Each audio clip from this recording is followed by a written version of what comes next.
Saya sangat menentang feodalisme. Karena itu ajaran Nabi, la fadla li arabiyyin ala a'jam. Tidak menjadi istimewa dari sisi status sosial hanya karena ini orang Arab sementara gua orang Jawa. Menarik, pertanyaannya cukup ekstrim, tapi sudah dijawab lugas sih oleh Yai Hamdan tadi ya. Kalau ditanya bagaimana cara agar spirit tadi hidup, memperkenalkan Syekh Nawawi, untung yang nanya ini mahasiswa. Kalau yang nanyanya santri kayaknya saya marahin. Karena santri itu ya seperti yang tadi dikatakan Yai Hamdan tadi ya, tiap hari bacanya kitab Syekh Nawawi. Ada sebuah ibarat begini ya,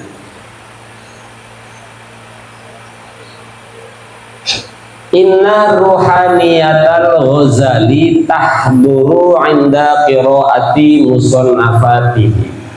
Spirit Imam Ghazali itu hadir ketika karyanya, karena memang zamannya Syekh Nawawi kan belum jadi NKRI ya. Nah, kalau santri, saya kira host tadi ya, itu sudah berjalan memperkenalkan Syekh Nawawi, spiritnya, mindsetnya, pemikirannya, karena membaca.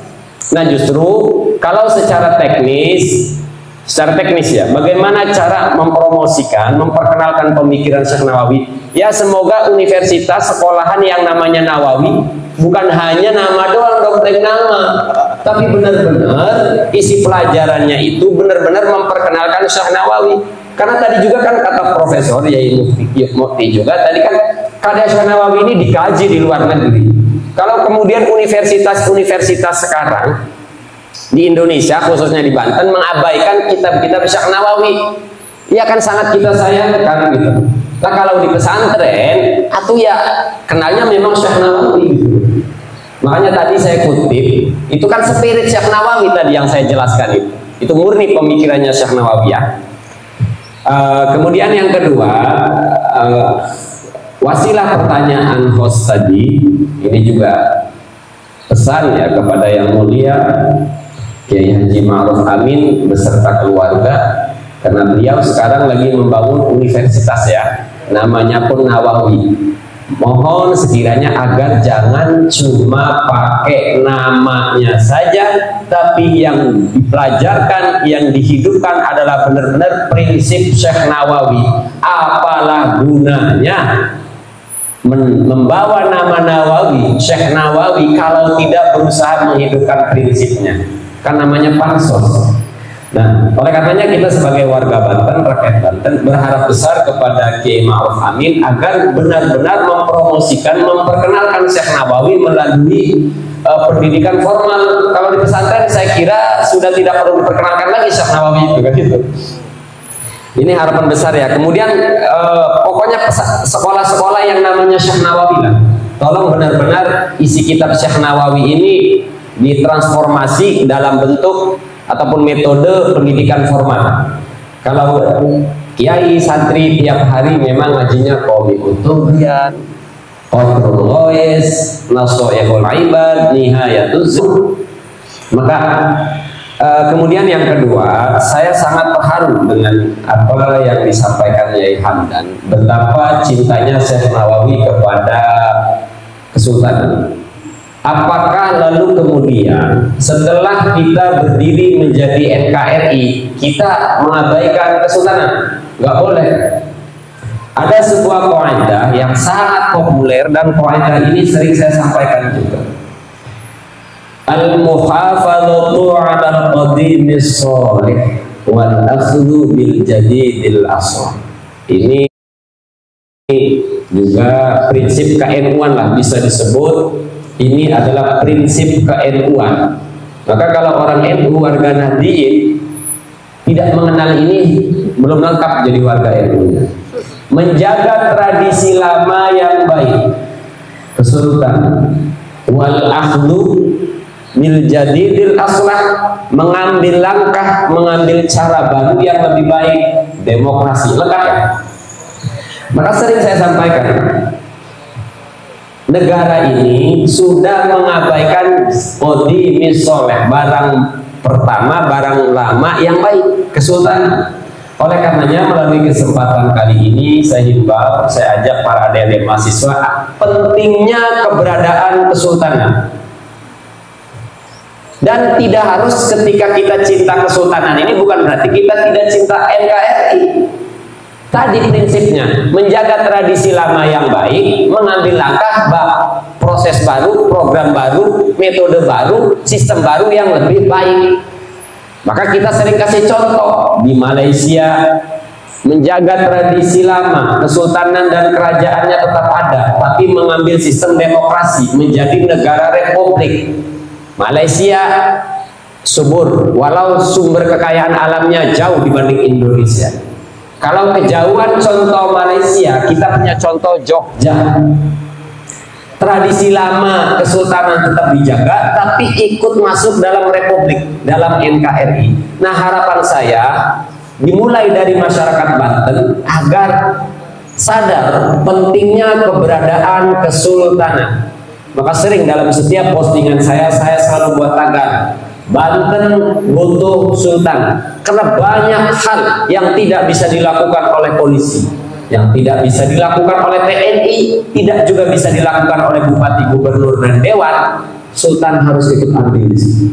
Contoh kecilnya nih, ada mahasiswa, ada tanahnya ditancapin tiang listrik. Percaya tidak kalau minta tolong ke lurah, ke camat, ke polisi nggak bakalan beres. Jadi kita tekan pemerintah untuk mengakui keberadaan kesultanan. Logikanya begini. Ini ada mahasiswa, kita tiktokan. Kapan berdirinya NKRI? Kira-kira kapan? 1945. Tanggal berapa? 18 Agustus ya. 17 Agustus belum ada Indonesia. 17 Agustus belum. 17 Agustus itu peringatan kemerdekaan rakyat Banten. Peringatan kemerdekaan kerajaan dan kesultanan. Waktu itu belum ada Indonesia. 17 Agustus. Indonesia baru terbentuk 18 Agustus 1945. Jadi 17 Agustus tepatnya kemerdekaan rakyat Nusantara, bukan kemerdekaan Indonesia, karena Indonesia belum berdiri. Namun faktanya memang rakyat dibuat tidak memahami sejarah karena khawatir tadi kata Kang Muhajir, bagaimana cara memperkenalkan Syekh Nawawi negara agar sadar pentingnya memperkenalkan pemikiran Syekh Nawawi. Maka jawaban saya, Kang Muhajir, justru negara takut kalau Syekh Nawawi pemikirannya diserap oleh rakyat. Negara takut itu. Negara takut rakyat paham prinsip-prinsip Syekh Nawawi.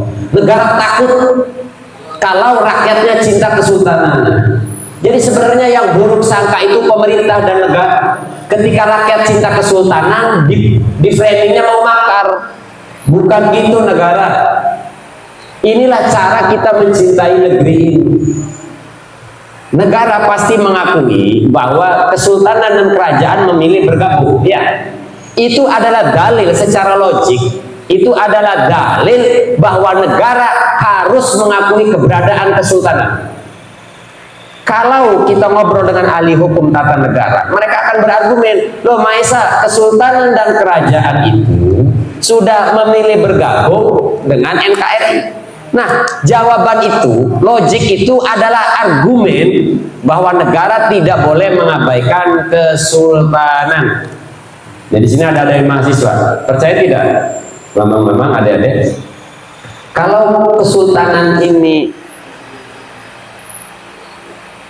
tidak diabaikan, diperankan, NKRI makin kuat, karena nanti akan ada laskar kesultanan, laskar kerajaan. Kalau dulu kedaulatan hanya yang mengawasi adalah BIN, BAIS, Polri, ditambah sekarang laskar kesultanan. Kalau dulu ada yang mau ngejar maling, penjahat, hanya polisi, ditambah laskar kesultanan di setiap desa. Ada laskar kesultanan, Polri bisa bersinergi dengan laskar kesultanan mencari kriminal.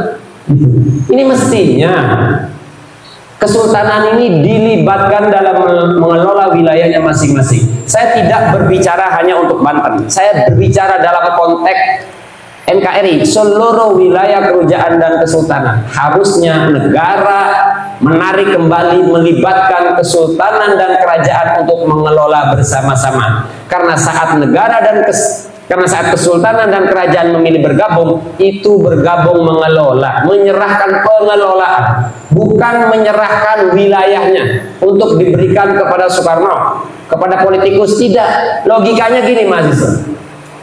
Masa ya Banten dulu dijajah ratusan tahun, setelah penjajahnya pergi terus diserahin? Nggak mungkin, ini nggak logis. Cuma dalam pengelolaan, yuk bareng-bareng dengan pemerintah. Oke, itu pengelolaan. Namun hari ini yang terjadi, negara lah yang suudzon, buruk sangka kepada rakyat, khawatir kalau rakyat mengenal budayanya, sejarahnya. Ini negara ketakutan. Makanya kemarin saya juga ingin memberikan tanggapan ya, dalam konteks kesultanan. Ada salah seorang pangeran di Solo ya, katanya menyesal bergabung dengan NKRI. Saya senyum.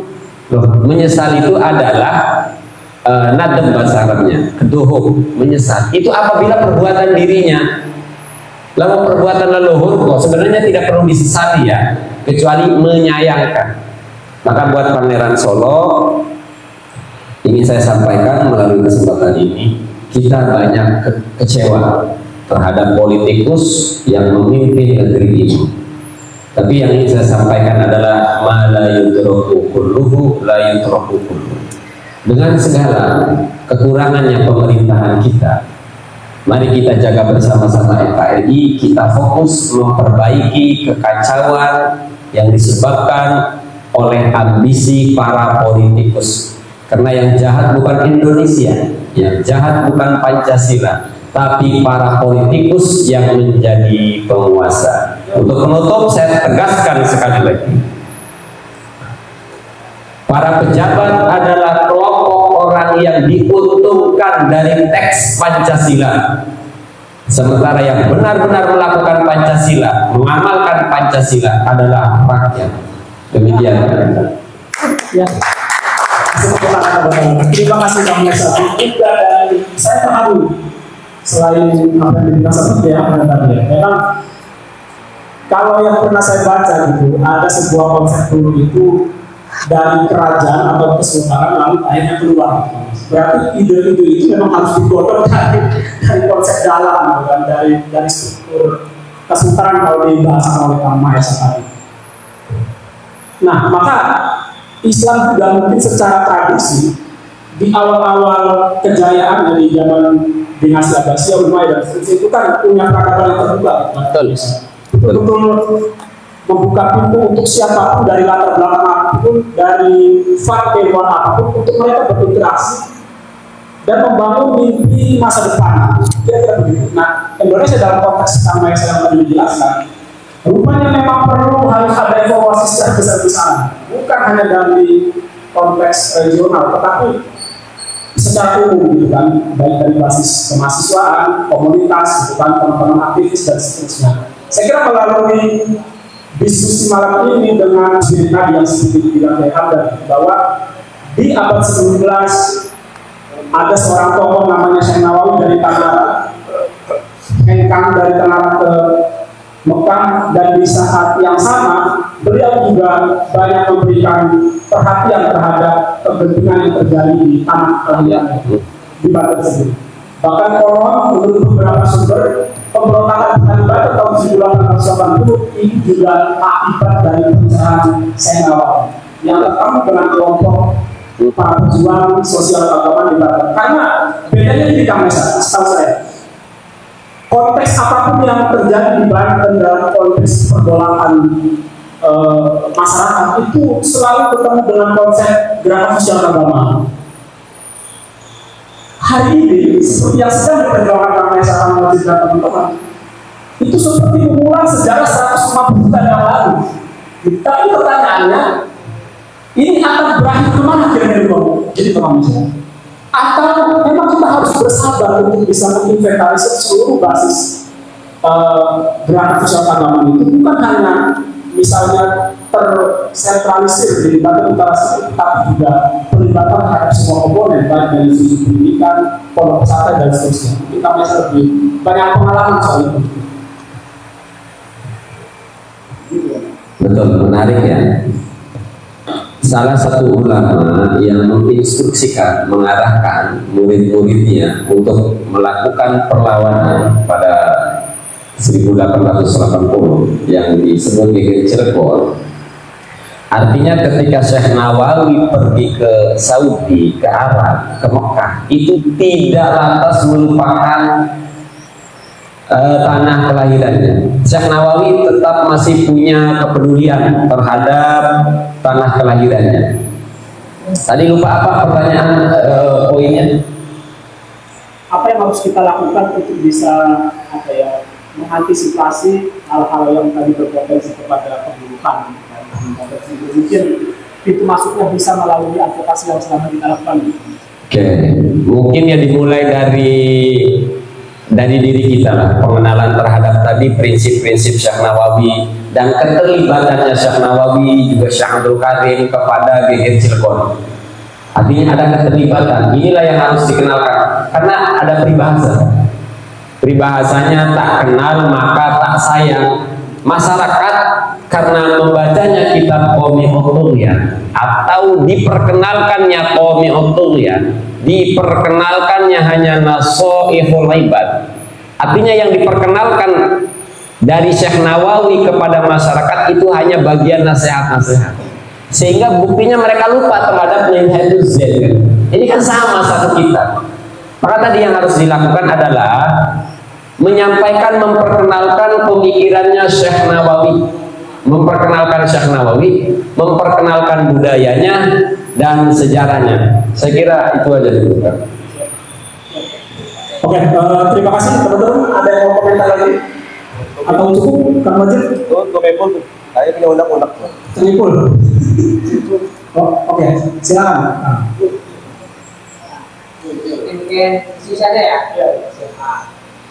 Terkait konsep Feodalisme menarik.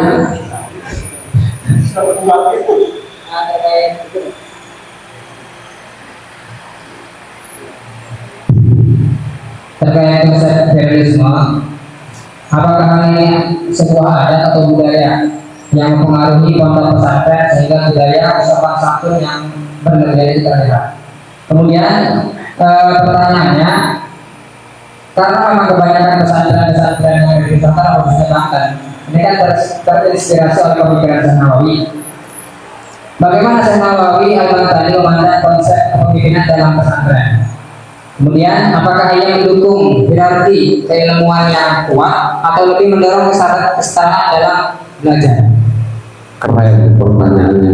Mungkin itu ada sekian. La fadla li'arabiyyin ala a'jami. Jadi kalau berbicara feodalisme itu bukan tidak ada di dalam Islam, tapi ditolak di dalam Islam.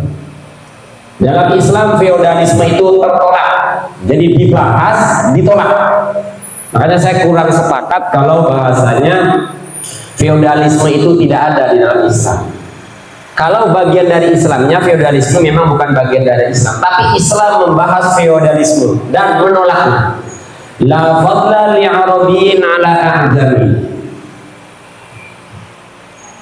Bahkan itu kalau kita bisa sejarah ya, dulu para tubagus, para dzurriyyah Maulana Hasanuddin, ketika baru memperkenalkan dirinya siapa mereka, itu ketika ada keperluan akses ke Timur Tengah, karena waktu itu kan transportasi dikuasai oleh Belanda. Artinya mereka itu para tubagus, para dzurriyyah ya, para dzurriyyah Maulana Hasanuddin Banten itu tidak menunjukkan identitasnya.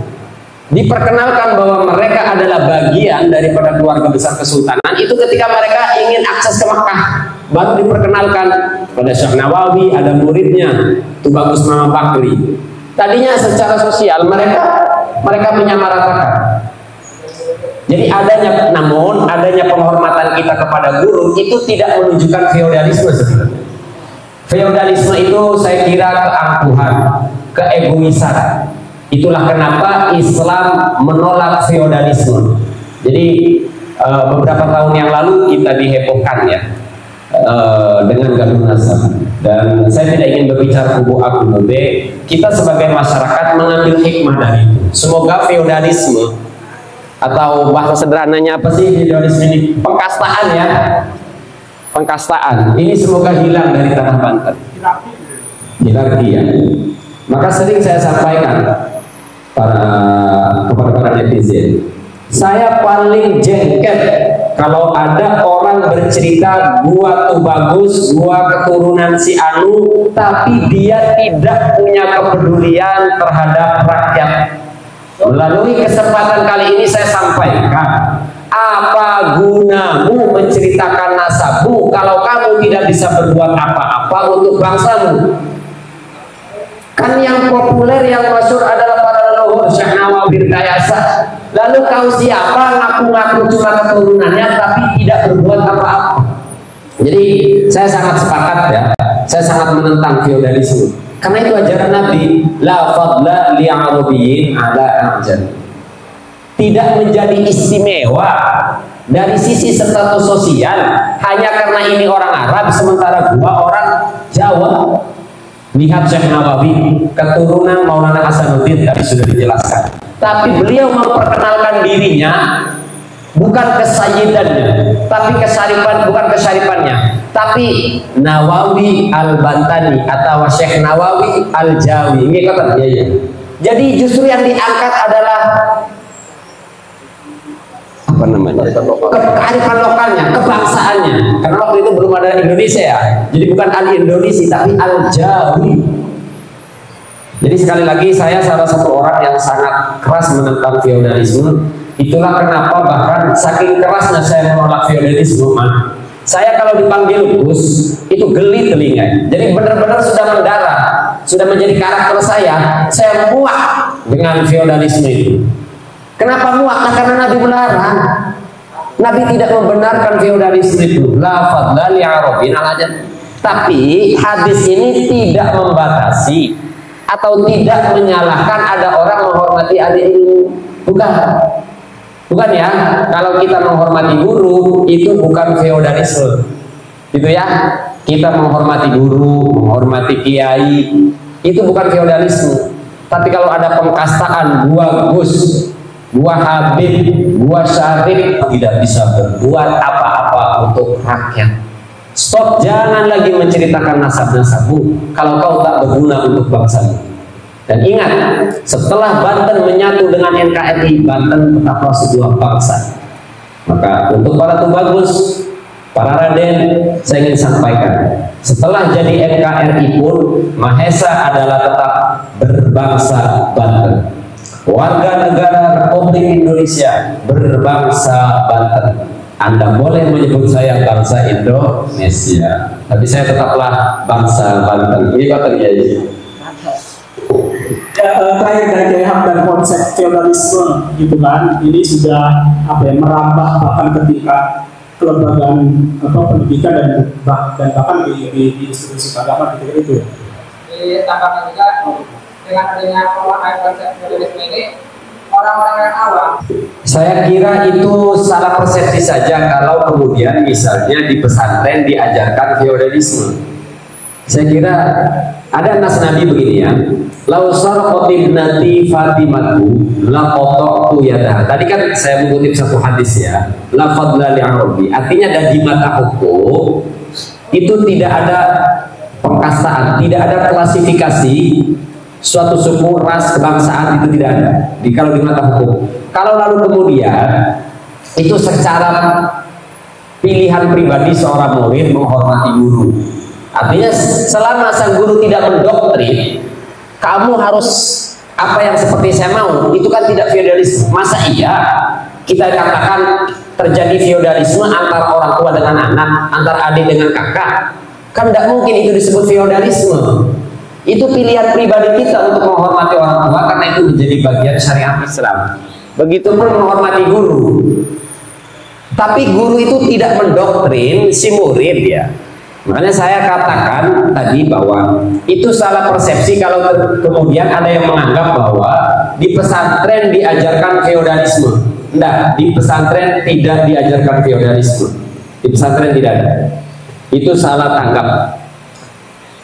Kemudian yang kedua, kalau ada, ya berarti itu dari gagalnya mencerna sebuah argumen. Misal ada oknum kiai, ada oknum tokoh mengajarkan feodalisme, berarti itu bukti kegagalan dia dalam mentasawur, menganalisa, mengambil substansi daripada hadis-hadis atau dalil-dalil. Saya kira itu.